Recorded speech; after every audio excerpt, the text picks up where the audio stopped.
Come on.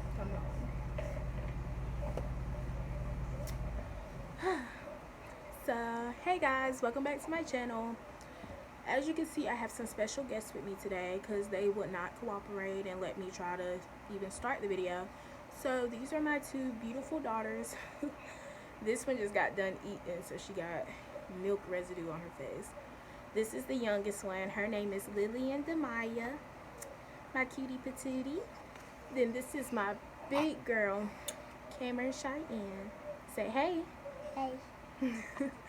Okay, so if you've seen, like you've already seen what I'm supposed to be talking about today, so okay, hey. Okay, so these are just going to be 5 tips that help me with basically growing my hair out. The plenty of times that I have cut it, whenever I was transitioning, whenever I did my big chop, all of that. So let's go over that today. So the first thing, of course, pretty sure that anybody and everybody that is gonna tell you, trim your hair. I'm not gonna specify. Okay. I'm not gonna specify a specific time out that you have to trim your hair. I would just say as needed. Like I probably trim my hair maybe three to 4 times a year, around that. Some people say every 6 weeks. Some people say every 6 months. It just depends on your hair and how damaged it is, or how split your ends are, all that type of stuff. And usually your trims depend on how you take care of your hair, depending on, okay, so that was number 1. So number 2 would depend on, like, if you dye your hair, you don't want to put chemicals in your hair. That's another thing that will trigger not for your hair not to grow, is if you're putting chemicals in your hair, such as perms, texturizers, and even dyeing your hair, especially bleaching your hair, is really not okay. I haven't dyed my hair in, I want to say, about 4 years. Going on 4 to, I think it's been about 4 years. It's been about 4 years since I've dyed my hair. If you want like a different color hair, get the paint wax. I actually have that one. I have a green one, I have a blue one, and a gold one. So those look really cute. They're very temporary. They coat your hair very well. If you have really dark hair like me, my hair is basically jet black, it's gonna cover it. Like I put the green on and my hair was green and it looked really, really cute. You boo boo? Yeah. Did you for real? Yeah.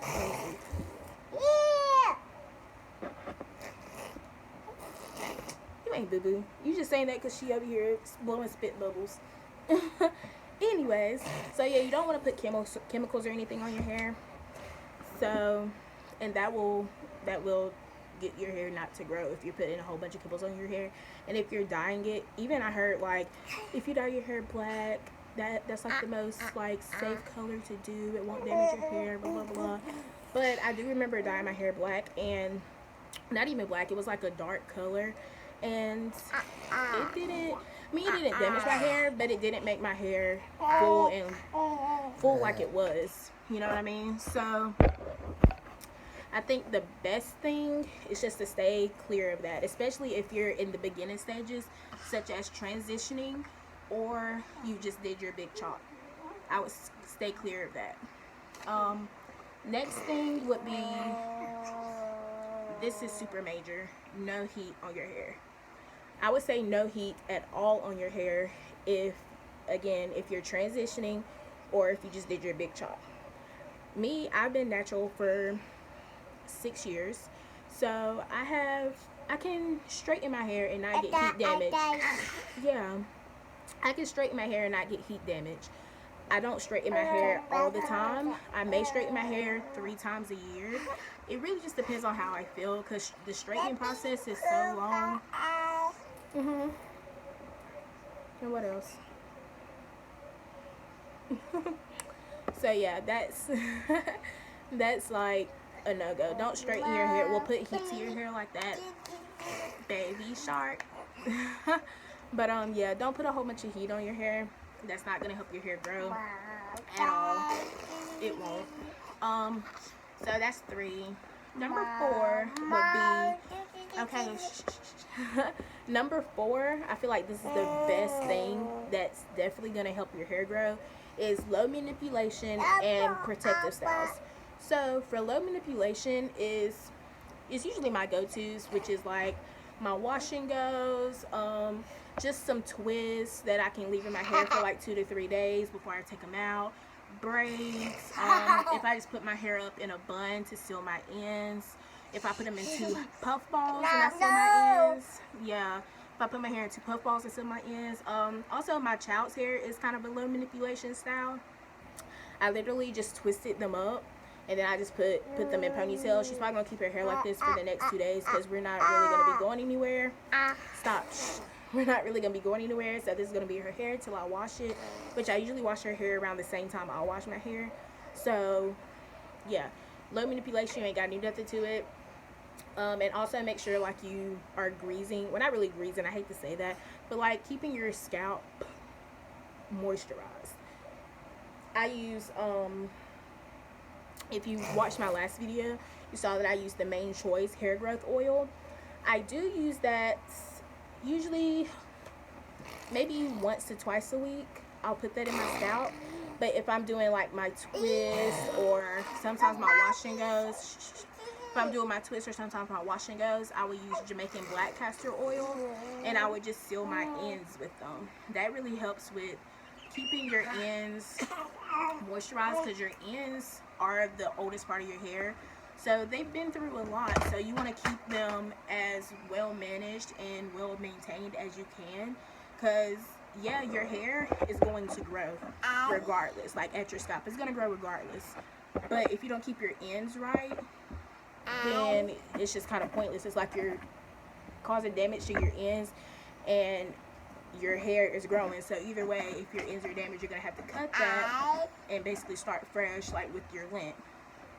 But if you don't use heat, you keep your ends trimmed, you keep your oil, your scalp oiled and your ends oiled and moisturized, you'll be okay. Let's see. Another thing that I have is, oh yeah, deep conditioning and protein treatments.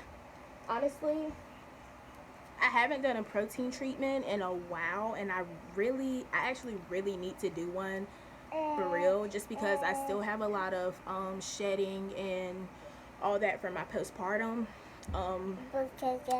hair loss. I really need to do one, and my hair has become a little bit more brittle and fine. Girl, hey, you see mama trying to do something. But but I do deep condition my hair every time I wash my hair, which is I wash my hair every 2 weeks. So every 2 weeks I deep condition my hair.